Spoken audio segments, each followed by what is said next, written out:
E agora para você uma entrevista exclusiva aqui em Os Pingos nos Is. Nós vamos conversar a partir de agora com o deputado federal Daniel Silveira. Ele que foi solto nesta semana, deixou na terça-feira o presídio onde estava detido lá no Rio de Janeiro. Conversa conosco com exclusividade a partir de agora em Os Pingos nos Is. Boa noite, deputado. Obrigado pela entrevista. Boa noite a toda a audiência e aos integrantes da bancada. Satisfação estar aqui mais uma vez. Deputado, como tem sido essa retomada agora, já depois de 3 dias da soltura, da saída da prisão? O senhor já retomou o trabalho como deputado. O senhor participou, inclusive, na terça da votação lá da PEC dos precatórios. Vai voltar agora a Brasília e como espera que seja a volta à atividade como parlamentar agora, mesmo diante dessas restrições que foram colocadas pelo ministro Alexandre de Moraes, como, por exemplo, proibição do acesso às redes sociais, contato com outros investigados? Sim. Participei da PEC dos precatórios, da votação, solicitei a mesa para que fosse feita remotamente, porque eu não teria tempo hábil, né? Saí muito rapidamente do presídio, do batalhão prisional especial. Em seguida, eu fui até o médico que ele tinha que rever a ressonância do meu joelho, que eu lesionei um mês antes até de ser reconduzido aí pela Polícia Federal após a decisão aí do ministro, e acabei tendo que fazer remotamente, né? Participei e segunda-feira eu retorno a Brasília e aguardo que seja dentro da normalidade, né? Dentro daquilo que preconiza aí o mandato, né? O qual eu estou investido, né? Vamos seguir adiante. Augusto Nunes. Deputado, bem-vindo. Passamos esse tempo todos solidários, né? Com o senhor. Eu queria saber só o seguinte, como foi a sensação que o senhor sentiu ao reencontrar deputados que votaram a favor da sua prisão? Olha, é um misto muito interessante pelo seguinte, porque o legislador, uma vez, são pessoas de vários nichos sociais, de várias formações acadêmicas, ou de nenhuma formação acadêmica, ou de conhecimento empresarial, outro de conhecimento de vida. Então ali você tem um misto de conhecimentos, mas eu acho que um conhecimento ele tem que ser uníssono. Uma vez que você vai legislar, você jura defender a Constituição, independente da pressão que você venha a sofrer ou não, você tem que defender aquilo que está ali escrito, né? E não nasceu do dia para a noite, tiveram vários juristas ali participando de uma Assembleia Nacional Constituinte, que independente de ideologia política, o óbvio você não tem que explicar que a grama é verde, ela é verde por si só, você não tem que dar explicação a ninguém, então você tem que defender aquilo com unhas e dentes, com sacrifício da própria vida até, quiçá podemos dizer assim. Então, a sensação é estranha porque nós sabemos que os deputados queriam votar para revogar a prisão, mas sofreram pressões de outro poder, o que é totalmente inadmissível.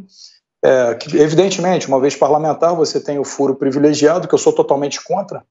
O foro eu acho que deveria cair, porque você ficar refém, na verdade, de um único tribunal que pode marionetar, assim por dizer, o parlamentar dentro do seu processo, olha, vamos tocar esse processo à frente, se você não votar esse projeto, se você votar, se você não fizer assim, se você não fizer assado, então você acaba complicando o poder legislativo que vem diretamente do povo, né, a vontade e a representação popular, para que você tenha uma pessoa que está mais presa do que eu em amarras processuais do que dentro de um presídio, então fica complicado você ter essa questão.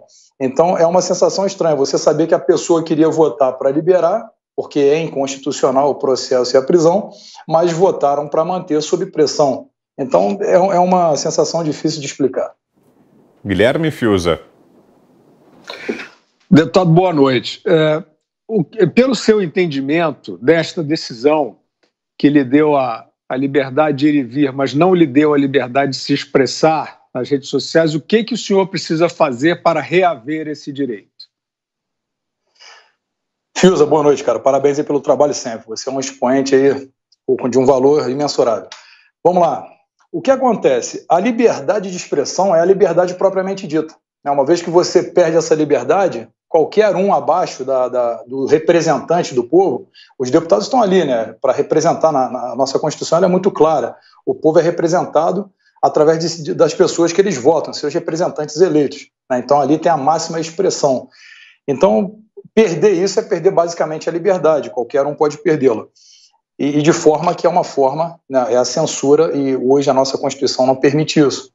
Mas para reaver, eu tenho que entrar com pedido, entrar com recursos no próprio STF, ou seja, processualmente, ou então a própria Câmara né, de alguma maneira, recorrer a isso, porque se a Câmara permite que um de seus integrantes, uma vez enquanto investido do mandato, perca o que ele está ali para fazer, de fato, falar, né, é até clichê falar parlamento, é parlar, você tem que falar e falar aquilo que pensa para representar uma parcela social ou toda a parcela social, você não pode perder. Então, nós temos esses dois caminhos, o caminho processual e o caminho também da Casa Legislativa defender a sua independência, que não fui eu que criou, né? Não fui eu quem criou essa tripartição do Estado, está lá e está aí há séculos, então tem que ser respeitado. Então, esses são os caminhos que nós temos para percorrer, Fiuza.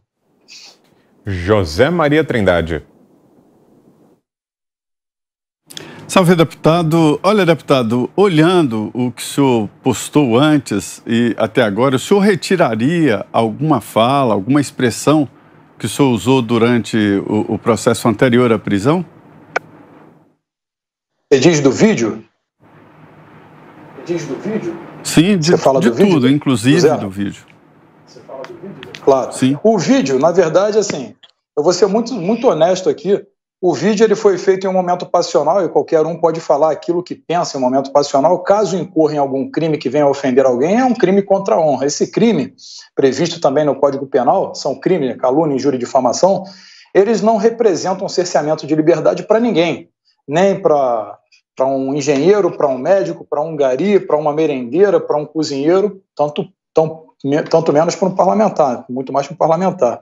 Então, quando você fala através de um vídeo e que eles se apegaram ali muito a uma fala que é muito utilizada, inclusive em Mato Grosso do Sul, aquela parte do Sul, vocês têm que levar uma surra de gato morto até LMA, que foi basicamente isso que pegaram, né? Nossa, pô, cometeu um crime, atentado à democracia, um atentado, toda a soberania nacional está em risco, porque ele falou que tem que dar uma surra de gato morto até LMA. Isso é figura de linguagem. Se nós tivermos que explicar a semântica de cada palavra para alguém que tem notável saber jurídico, acaba ficando uma coisa um pouco complicada, porque você pega a palavra, a pessoa entende que é um crime, pega o tipo objetivo penal e quer aplicar no cidadão. Isso não existe, porque o direito penal, e ele trabalha em cima de casos concretos, de fatos, né? Então não retiraria, porque foi exatamente aquilo que tinha que ser falado no momento, né? No momento foi falado aquilo que tinha que ser falado, não ensejou em crime algum, né? E é vergonhoso, por exemplo, eu vou citar o nome de outra emissora aqui, a CNN noticiar no rodapé: deputado federal é preso por crime inafiançável em flagrante delito de xingar ministros. Ora, abra o Código Penal e veja se lá está tipificado que você criticar um ministro, o presidente, o deputado, um senador, é crime, né? E se for crime, me mostre em qual Código Penal que está, porque o nosso não é previsto, isso não existe. A crítica a autoridades, ela tem que existir. Tá? O próprio STF ele entende no desdobramento da Lei 7170, a Lei de Segurança Nacional, que foi revogada, agora dia 2 a nova entra em vigência, 2 de dezembro, eles dizem claramente no acórdão que não se aplica a LSN somente com tipo objetivo penal, ou seja, se não houver um desdobramento daquele fato que estão tentando tipificar ao cidadão ou a quem incorreu, salvo engano tem até um julgado de um homem que estava com granadas, armas das Forças Armadas, de uso exclusivo das Forças Armadas, explodiu um banco, mas entenderam que aquilo ali não representa nenhum tipo de risco à ordem, ou seja, não se aplica a LSN. Bom, quer dizer então que você falar um vídeo na internet se aplica a LSN, sendo que a própria corte entende que não se aplica a LSN no tipo objetivo penal? Então não, eu acho que nós temos que falar aquilo que tem que ser falado no momento certo. A crítica, né? Minha mãe me critica, eu critico a minha filha me critica, eu critico o senhor me critica. Eu acho que é com críticas construtivas ou até ácidas que você acaba crescendo, evoluindo, talvez ficando um pouco mais introspectivo, entendendo quem você é ou o que você é. Então, naquele momento, não. Hoje, talvez, se fosse necessário uma crítica, eu faria normalmente, e não é porque tirou a minha liberdade de expressão que eu vou me calar mediante qualquer atrocidade, qualquer decisão teratológica. Você tem que defender aquilo que o Brasil espera e aquilo que nós esperamos enquanto cidadãos. Ana Paula Henkel. Boa noite, deputado. Bom, nós sabemos que dentro de alguns inquéritos aí do STF e alguns inquéritos inconstitucionais, muitos advogados não têm acesso total aos inquéritos. Como está esse acesso dos seus advogados ao seu inquérito? Vocês têm total acesso a todas as páginas ou ainda não? Ana, boa noite, sempre muito simpática e parabéns pelo seu trabalho, que eu admiro muito. Olha, Na verdade, não. Esse inquérito ele já nasce de uma inconstitucionalidade absurda, né? Para as pessoas que não entendem, esse inquérito 4781, ele nasce da parte inerte do judiciário, que é o juiz, né? E um juiz ele não pode abrir inquérito, mas eles se valeram ali dos artigos 43 a 45 do regimento interno do STF, que diz que na sede do tribunal, quando houver um ilícito, pode-se então abrir um inquérito, mas isso funciona em qualquer tribunal, quando o ilícito é dentro de sua sede, suas dependências. Mas em um acórdão que eu julgo como vergonhoso, eles julgaram que todo o território nacional entende-se por sede do STF. Então, aí deram ares de ilegalidade a esse inquérito. O senador Alessandro Vieira, juntamente até com o próprio Randolph, à época eles fizeram ali um grande estardalhaço, dizendo que era inconstitucional, mas quando teve o acórdão julgado no STF, passaram a aceitar. Mas um acórdão ele não suprime a letra de lei constitucional.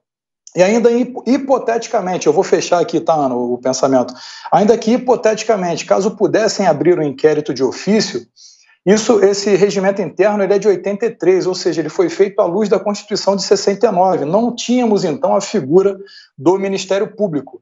Quando vem a nova Constituição de 88, já preconizada nela, artigo 129, nós temos ali o detentor privativo, né, podemos grifar aí a palavra privativo, detentor da ação penal, ou seja, nada pode ser aberto de inquérito sem passar pelo MP. Inclusive, a então procuradora à época, Raquel Dodge, determinou arquivamento por 2 vezes e ela foi completamente ignorado. E quando o ministro, então presidente do STF, o Dias Toffoli, escolhe o relator a dedo, que foi o ministro Alexandre de Moraes, relator do processo, ele também atropela o artigo 66 do próprio regimento interno do STF, que tem que colocar o sorteio de relator. Então, tudo, né, são erros formais ali totalmente que deixaria qualquer aluno do primeiro período abismado. Qualquer um pode compreender que não há legalidade nesse processo. Então, não, nós não temos o acesso, ou seja, esse inquérito ele fere o princípio do juiz natural, ele fere a ampla defesa, ele fere tudo que você imaginar do direito positivado no país hoje, e os deputados à minha defesa, o doutor Jean Kleber Garcia e o doutor Paulo Faria, eles tentam, desde o início, o acesso, eles só conseguiram um apenso, ou seja, são vários apensos,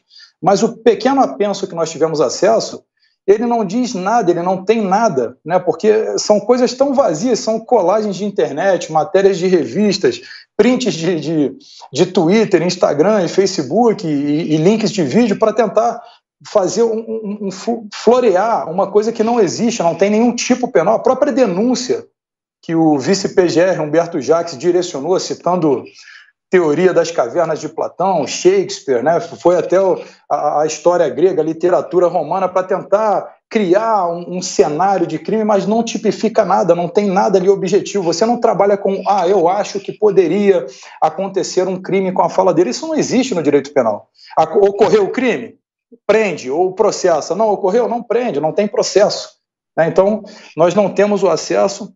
O inquérito, na minha opinião, de qualquer jurista que eu já tenha falado, é completamente ilegal e inconstitucional, para que o telespectador entenda de vez.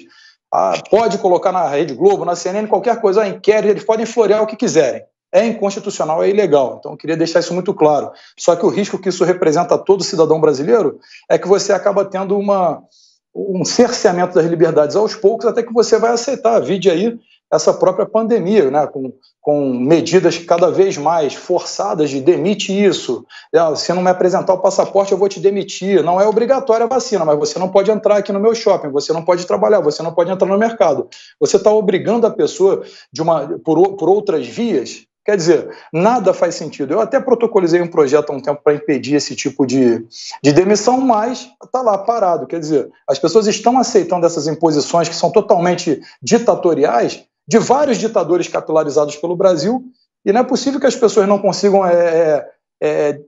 perceber isso e aceitar, né, o tempo todo o seu direito ser tirado. Então, o meu direito foi retirado, mas espero que sirva para despertar as pessoas a entenderem que tem que, de fato, lutar e defender aquilo que eles querem, né, que é a liberdade. Deputado, o senhor ficou satisfeito com a postura do presidente Jair Bolsonaro durante o período em que esteve na prisão? Sim, sim. Eu queria até esclarecer, muitas pessoas pensaram, o presidente abandonou o Daniel. Não, o presidente não me abandonou hora alguma, na verdade. Sempre muito solícito, a minha equipe mantém o contato, ele sempre manteve o contato, evidentemente. Uma vez que eu fui ali encarcerado, não tinha mais como ter o contato com o presidente, mas o presidente fez tudo aquilo que estava ao alcance dele e está, e faria mais se mais coisas tivessem a ser feitas. né, revogou a própria LSN, mas com base nessas prisões ilegais, porque ele não revogaria, ele é militar e ele acha, e todo o país tem uma lei de segurança nacional e que atendia, mas aquela lei não era para ser aplicada para perseguições políticas, ela começou a ser aplicada por aquela instituição que dizia, né, o próprio ministro Lewandowski, que chamava de fóssil jurídico, né? Ou seja, tinha que revogar de qualquer maneira, e começaram a aplicar em opositores políticos. O presidente ele fez tudo aquilo que estava ao alcance, nunca, de maneira alguma, me deixou de lado, pelo contrário, o presidente é um excelente amigo e tem feito muito, então deixo aqui até, se puder, que fazer, que, por favor, votem em Bolsonaro em 2022, porque senão o Brasil vai entrar em um fosso que a gente não vai conseguir sair tão cedo. Augusto. Deputado, o senhor já apresentou algum recurso para anular as medidas cautelares que foram impostas pelo ministro Alexandre de Moraes? Augusto, apresentamos ontem no sistema um embargo de declaração, porque na decisão das cautelares que ele coloca, ficou muito subjetivo, né? A subjetividade ela não pode fazer parte de um processo, porque quando ele fala que falar nas redes através de terceiros, aí, por exemplo, eu tenho fotos com pessoas da Bahia, do Ceará, de São Paulo, do Rio, se alguma pessoa posta uma foto e fala a meu respeito e diz lá, estou falando pelo deputado, e outro fala, como que eu vou responder a isso se eu não tenho acesso, não tenho como controlar? Isso é exponencial, né? Capilariza muito, vai para todos os lados. Então nós pedimos ali que ele listasse, né? Deixasse bem específico o que é responder por terceiros, né? Porque isso é impossível de se fazer o controle. Então aí entramos com esse embargo de declaração, vamos aguardar a resposta. Assim, eu vou te falar que eu fico muito insatisfeito de ter que falar sobre isso, porque isso jamais existiria, de fato, em um Estado de Direito. Tá? Essa situação jamais existiria. Né? Você tem 2 deputados federais que estão censurados, o Otônio de Paula e eu, né, da deputada Anel Silveira. Quer dizer, é uma coisa tão desconfortável que é como se você tivesse que explicar uma coisa tão óbvia para as pessoas. Né? Olha o que você está fazendo, pedindo à corte máxima do país para você ter seu direito de liberdade devolvido de expressão. É uma coisa que é realmente muito confusa para mim. Uma coisa que eu não consigo compreender. Fiuza.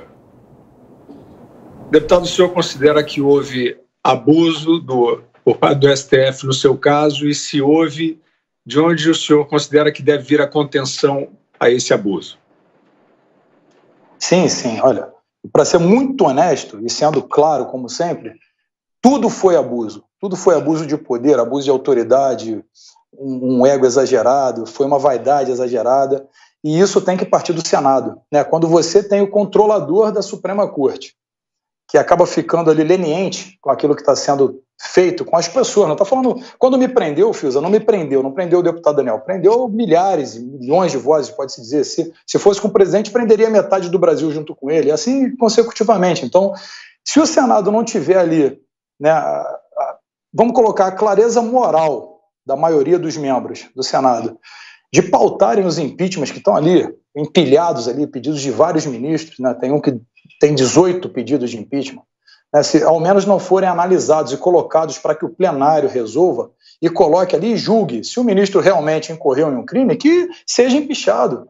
Né, não tem sentido, são 130 anos e nenhum nunca foi empichado. É o que nós queremos? Não, nós não queremos nenhum deputado que perca o mandato cassado por corrupção, não queremos senadores cassados, não queremos ministros empichados. Só que se ocorrer o crime, ocorrer a quebra daquilo que foi jurado, sim, ele tem que ser empichado. O ministro do STF não é intocável. São pessoas ali, né, que uns são inteligentes, outros nem tanto, mas tem um amigo que é amigo de não sei quem, e o outro conhece um amigo que toma café com o presidente e é indicado porque escreveu um livro.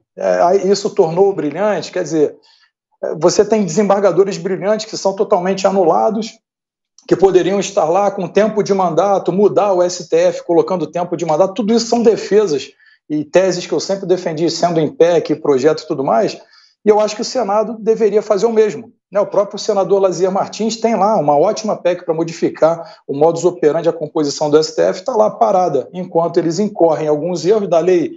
Se você pegar a lei 1079 de 1950, que é a lei de impedimento, você vai ver muitas coisas ali que eles já incorreram inúmeras vezes, de forma, podemos colocar, contumaz, na verdade. Eles foram fazendo e tudo bem. Quer dizer, temos que ter senadores comprometidos com esse tipo de atuação. Não adianta ficar preso ali às amarras do medo do processo e deixar isso acontecer para sempre. Zé. Deputado, com a sua prisão, eu fiquei com a impressão de que o senhor ficou mais famoso, agora é conhecido nacionalmente, e isso pode mudar o seu patamar. O senhor pensa em se candidatar à reeleição, ao Senado, ao governo? O que isso vai mudar na sua vida? Eu vou ser muito sincero também, sem demagogia alguma. Eu não tenho pretensão alguma. Eu acho que a política, né, a pessoa que acha que por ser governador, ou senador, ou deputado, ou presidente, ele está tendo algum tipo de projeção na sua vida, isso é buscar redenção na política só para homens fracos, mulheres fracas, na verdade. Você tem que ver aquilo que você atende. Hoje, se eu fosse, por exemplo, candidato ao Senado com apoio, evidentemente, das pessoas certas, e diga-se inclusive do presidente, o que não estou aqui dizendo que será isso, só estou dizendo, claramente eu iria na mesma toada do presidente ali, sempre na base dele, teria que ser por um objetivo. A pessoa que está buscando aí, agora eu quero ser governador, porque vai ser para mim melhor politicamente. Não, você tem que ver o objetivo que você tem. Você quer melhorar o seu estado, você quer colocar uma infraestrutura da segurança pública melhor e tudo mais, então você tem que ser governador.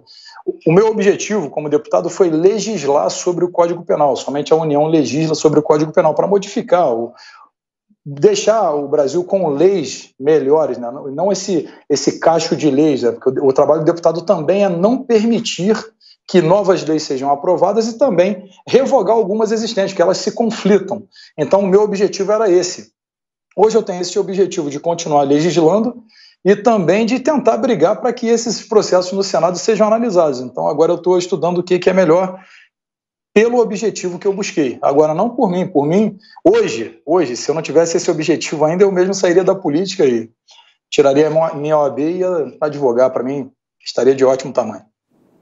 Antes de seguirmos, deixa eu só convidar quem está aqui nos acompanhando a participar também, dê a sua opinião sobre as notícias de hoje, sobre essa nossa entrevista com o deputado Daniel Silveira. Grave um vídeo, envie pelo nosso WhatsApp. O número é o 11 931 17 0620.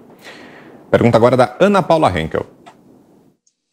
Deputado, enquanto o senhor estava preso, o ministro Alexandre de Moraes resolveu deter um cidadão norte-americano no aeroporto de Brasília, o CEO da Getter, durante 4 horas, numa operação, no mínimo, estranha, nada republicana, pedindo que um cidadão norte-americano assinasse um documento em português para que fosse liberado.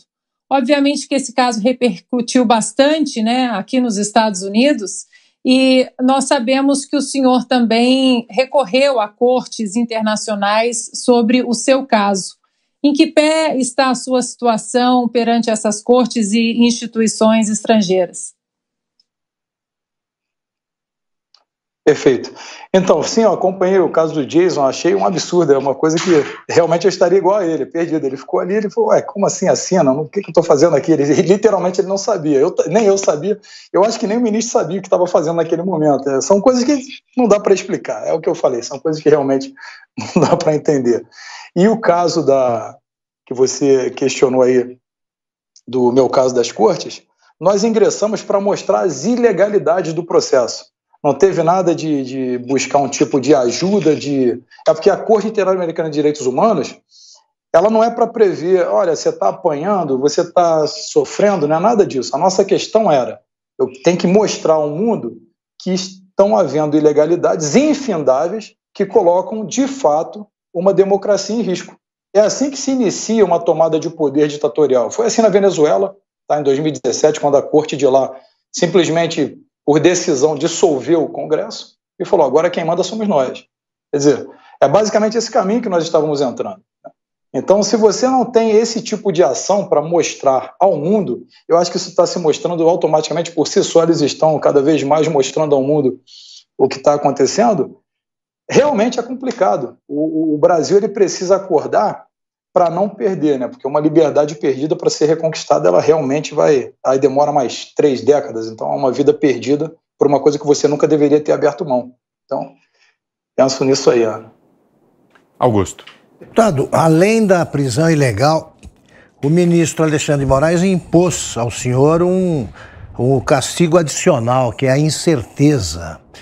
O senhor viveu meses sem saber o que iria acontecer amanhã, ou quando seria encerrado esse período da prisão.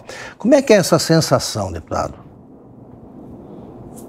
É uma sensação mais de revolta do que qualquer coisa, né? Você acompanha a mídia lá, nós temos televisão e tudo mais, então você acaba acompanhando a mídia via a Rede Globo inventar processos que eu nunca enfrentei. Inclusive falou que eu fui preso por tráfico de anabolizantes, querendo ligar talvez o meu porte físico a alguma narrativa. Eu nunca tive nem processo a respeito disso, como se eu tivesse sido preso em flagrante. Falou que eu já fui preso na polícia 90 vezes por apresentar atestado falso. Mentira, eu quero que me apresente isso. Eu era preso na polícia militar porque chama-se prisão administrativa. Lá nós chamamos aquilo, o chamado coturno sujo, barba por fazer. Quando você chega, barba tá por fazer, prende. Porque no militarismo, o presidente é militar, foi preso inúmeras vezes administrativamente. Por quê? Qualquer coisa enseja uma prisão administrativa, isso não é prisão criminal. E eles tentaram usar isso no consciente coletivo como uma narrativa que eu fosse um mau elemento, realmente, sou extremamente perigoso. Mas é tudo mentira e, evidentemente, vai ser tudo cobrado aí no momento certo e devido. Mas a sensação, Augusto, é uma sensação mais de impotência, porque você lê uma coisa, né, quando você lê que é a Constituição, o Código Penal, uma lei, você se pauta naquilo, o advogado vai se pautar naquilo. Foi isso que meus advogados fizeram. Né? Ingressamos com inúmeros HCs, inúmeras petições, inúmeros pedidos de revogações, inúmeros embargos de declarações, e consecutivas vezes foram literalmente ignorados, ao passo que quando o MP entrava com uma petição, era analisada quase que instantaneamente para prejudicar. Né? O ministro relator, ele disse que eu tentei fugir da Polícia Federal porque um policial federal... Isso aqui, eu faço até uma denúncia aqui em rede nacional. O policial federal mentiu, ele inventou, a minha casa é totalmente monitorada, em 360 graus. Eu enviei para ele o link do Google Drive desde o início da diligência até o final, não apareço hora nenhuma. E se eu quisesse fugir, eu teria fugido. Para que eu vou fugir daquilo que é ilegal e está errado? Não. Eu queria mostrar realmente que estavam acontecendo coisas absurdas e perigosas. Então, o meu muro tem 5 metros de altura. Eu estava com o joelho imobilizado. Ele disse que eu pulei, ouvi e retornei. Eu falei, como? É humanamente impossível. Então, mostrei também, falou que eu violei a tornozeleira 30 vezes. Eu solicitei a Perícia Federal. Eu falei, não, eu quero a perícia porque eu vou demonstrar que não foi rompida, não foi violada. E tá aí, vai sair a perícia e vai dar que realmente não foi violada. E ele se pautou em uma matéria de revista para manter essa prisão, para, de fato, manter. Então, a sensação, Augusto, é de impotência total, porque você vê que a defesa se empenha dentro do processo e o processo não foi respeitado pelo outro lado. E não foi mesmo. Isso está documentado em centenas e centenas de laudas. Quer dizer, nós temos como comprovar tudo, materialmente, e foi ignorado. Ao passo que o outro falava assim, olha, Shakespeare falou isso. Não, então prende porque Shakespeare falou isso. Mas é a Constituição, é o Código Penal. Então, realmente, é a sensação de impotência. Mais uma pergunta ao deputado Daniel Silveira, agora Guilherme Fiuza. Deputado, essa sua denúncia é muito grave, né? Um agente da Polícia Federal, né, segundo o senhor, teria forjado, né, a tese de tentativa de fuga. O senhor é um ex-policial. Como o senhor se sente diante de um policial agindo dessa maneira e em relação à corporação, à Polícia Federal? A sua confiança nessa corporação diminui? O senhor pensa em algum movimento institucional de repúdio a esta conduta desse agente? Claro. Eu vou te explicar rapidamente o que aconteceu. Primeiro, eu não saí em momento algum porque eu estava na minha cama. E quando eu saio diretamente para a viatura, eu desço e chego até o IML e eu falei, não preciso fazer o exame, eu estou bem, só estou com o meu joelho lesionado que já estava mesmo, então está tudo bem, não estou com nenhuma marca, vocês não me agrediram e tudo mais. Evidentemente o IML é para isso, para que tenha depois a audiência de custódia. Então o senhor pode, deputado, assinar... Perdão, o senhor pode assinar aqui que está abrindo mão do exame? Claro, eu assinei um documento, um único documento, em que eu abri a mão do exame. Eles juntaram mais 6 documentos, como se eu tivesse sido ouvido a termo, com uma declaração minha, e botaram essa última folha assinada como se eu tivesse assinado e concordado com tudo aquilo que estava escrito. Isso foi de uma vileza, de uma baixeza, isso é um crime, o que foi feito por esse agente, e o delegado ali realmente ele saiu um pouco, margeou bastante a lei, porque quando ele faz isso, ele frauda um documento. E essa alegação desse policial, eu tenho as imagens que confrontam. Momento algum eu apareço. Tão pouco pulando o muro e retornando, até porque não dá, são 5 metros. É impossível fazer. De qualquer maneira, seria impossível. Então, sim, eu vou tomar a medida institucional, inclusive vamos processar administrativamente esse agente, temos a matrícula dele, porque o que ele fala é o que enseja a manutenção da prisão, sendo que aí nós não sabemos mais se toda a instituição da Polícia Federal ela foi tomada, né, por ideologia, ou se é somente uma ala, que dizem aí que tem a ala do STF. Né? Você não pode trabalhar com a Lei 8.102, ela é muito clara. Ordens ilegais não se cumprem. Quando um delegado de Polícia Federal chega na minha casa às 23h20 e diz, olha, eu tenho um mandado de prisão em flagrante delito, a minha reação foi uma gargalhada. Porque é ridículo, você está flagrando um crime, é crime inafiançável. Lá na Constituição não diz em flagrante ou crime inafiançável, não é ou, é em flagrante de crime inafiançável, rol taxativo.